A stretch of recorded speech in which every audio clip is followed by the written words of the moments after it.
Thanks for joining us. I'm David Molko. And I'm Christine Pitawanich. Our top story here at 6. Investigators in Washington are now asking for your help after Vancouver police shot and killed a man. Let's get right to Blair Best live at Vancouver Police Headquarters with the update. Blair?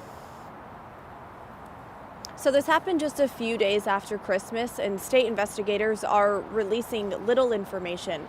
But today we went to the home where it happened, and we could see bullet holes on the side of the garage. Those living there were emotional. They didn't want to talk with us. But now state officials are asking anyone with information to give them a call as they look into what led up to this deadly shooting. Saturday, just before midnight, Vancouver police responded to this house on the corner of Northeast 46th Street and 132nd Avenue. Police say a man was outside, pointing a gun at a woman inside the home, and had fired at least one round. Police say when officers arrived, the man turned the gun on them. 2 officers then shot and killed him. I thought I heard shots, but I don't know. It sounded like 22s. I couldn't come down the street because the whole area right down there was full of cop cars. This woman lives a few doors down. She did not want to be on camera. When you heard that an officer shot and killed someone in your neighborhood, what did you think? I was very shocked and very surprised, and I was very concerned for my safety. 3 Vancouver officers, including a witness officer, are now on critical incident leave. This is the first officer-involved shooting in Vancouver this year. Anytime a situation like this occurs, it's terrible. It's terrible for the community, obviously for the family. Hector Castro is with the Washington State Office of Independent Investigations. On Monday, they set up this tip line for people with information to call. Right now, I think, particularly in the early days, a lot of people will be making statements about what they may have heard. Our investigators need to explore all of those. Leaving the community waiting for answers. I don't know what the situation was. I haven't found out much about what really happened. So, well, the story is still unfolding. Now, the name of the man who was killed, along with the names of the officers involved, are expected to be released sometime this week. We're also told that any body cam footage from the officers will be reviewed and released at a later date. Back to you. Blair Best reporting. Thank you, Blair. In your headlines tonight, Portland police are investigating a downtown shooting that left 1 man dead and another seriously injured. Authorities say they responded to Southwest Ankeny just before midnight last night. Not far from the Skidmore Fountain, 1 man was already dead when officers arrived. The other was rushed to the hospital with serious injuries. So far, no word on any suspects or arrests. Portland police are also looking for help finding this man who they say stabbed 2 people on Christmas Eve. This was breaking news on KGW. Authorities say 54-year-old Richard Scott Stewart first stabbed a 20-year-old in the neck near the Hollywood Fred Meyer. And shortly after, and less than a mile away, a 67-year-old man was stabbed in the neck and head. Both victims survived and are now out of the hospital. Police say the suspect may be using public transportation. In Hillsboro, a suspect is in custody after a homicide investigation that spanned several hours Saturday afternoon. Officers were called to a home near Southeast 18th Avenue, just off TV Highway, just before 3 o'clock. They found a person's body inside a car. Nearly 2 hours later, and about 2 miles away, police arrested the suspect during a traffic stop near Southeast Brockwood Avenue and Davis. No word yet on how the victim died or the suspect's relationship to that person. To Salem now, where police arrested a man on Sunday, they say in connection with an alleged kidnapping. Authorities say this began when a teenager reported his mother missing after finding her vehicle and pieces of her clothing at a nearby park. The mom later got in touch with police saying she had been held at gunpoint by a man she knew, 39-year-old Luis Pantoja Guzman.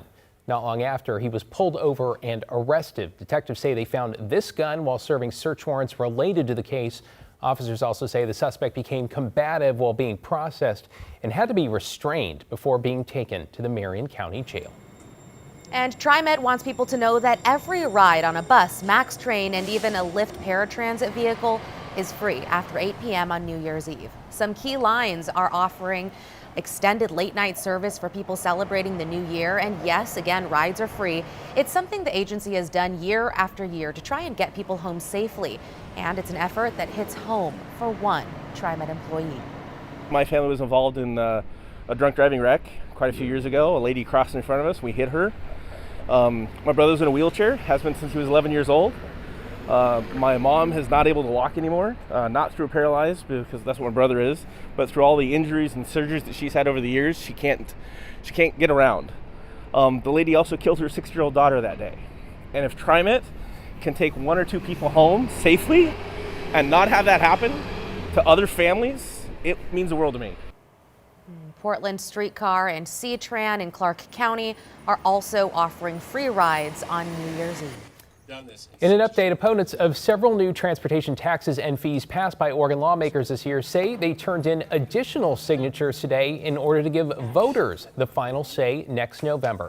This is video from their first special delivery of sorts earlier this month. With today's drop-off, they say more than 250,000 Oregonians signed the petition to put the issue on the November ballot. That's triple the number that's needed. And it means the taxes included in that referendum will be on hold. They include a gas tax hike, a payroll tax hike, an increased vehicle title fee, and increased vehicle registration fee. The rest of the transportation package will go into effect on Thursday. And while we're talking some gas, here's a look at average prices during this holiday travel season. According to AAA, Oregon's average for a gallon of regular is $3.46. It's the 5th highest in the country. Washington is at $3.89, third worst across the U.S. Only California and Hawaii are higher. The national average is $2.83 a gallon. Matt? All right, Christine, thank you very much. You know what? We had a great sunset up on Mountain Hood today. We'll finish that off for you a little bit later on, but the colors just kept getting better. Meanwhile, up at the Oregon Zoo, Zoo Lights continues. It's cooling off, but a great evening for it, 40 degrees with a clear sky. So the trees are lit with lights. The sky is starry. All great as we go into one of the last evenings of 2025. Right now it was a cold morning. Dropped to 29 in Hillsboro and Vancouver. Troutdale was warmer because the east winds picked up last night, and they will continue to roll as we go through the next day or so. But tomorrow morning will be cold where it's not windy. Portland will drop to about 36. But again, that's for the city, and we get the east wind. If you're in the outlying areas out in the country and you don't have an east wind, you'll drop into the 20s. But we get sunshine all day long. We'll have some frost in the morning. Some places might have areas of fog, but I think frost is the more likely outcome for tomorrow morning. Now, coming up, we've got a couple dry days tomorrow and on Wednesday. And then as we go into Thursday, New Year's Day, the rain returns. I'll have the timing on that a little bit later, guys. Okay, thank you so much, Matt. Some people living in a Vancouver apartment building say for a week they've had to deal with a broken elevator, then a busted hot water system. They say building management has left them hanging over the holidays. Tim Gordon's here now. Tim, it sounds like this is a relatively new building, though. Yeah, right, David, just about 3 years old. And this is much needed affordable housing owned in part by the Vancouver Housing Authority. Some residents are not happy with them or the management company that runs that building. Miles Terrace Apartments is home to nearly 70 residents aged 55 and up off Mill Plain Boulevard in downtown Vancouver. KGW covered the grand opening as a positive start just a few years ago. Right now, it's not so positive. So the elevator went down Tuesday. It was down Tuesday early. We heard from a group of seniors who call this place home. They're frustrated. I think there's been a lot of people that has reported it, and they have not got any response at all. It's like we're being ignored and, pushed aside. Elisa Ford has lived at Miles Terrace since it opened. She says the short history of maintenance at the place is not great. I'm upset about it. It's upsetting because if we've been going through this since day one, with things going down. And this building's brand new. I can't keep it out of the elevator. There's too much water coming in. Now, just in time for the holidays, one of 2 boilers developed a leak, affecting the hot water supply and running into the elevator shaft. Whether that's what caused the elevator to go out a week ago is unclear. We did speak with the property manager on site here. He didn't want to go on camera, but he says he's as frustrated as the residents here. He's been dealing with the elevator maintenance company since December 23rd. Still, that elevator's not fixed. Key Property Services says a technician did come out and got the elevator working for a while, but then it failed again, and they're having trouble getting the company to get back out to work on it.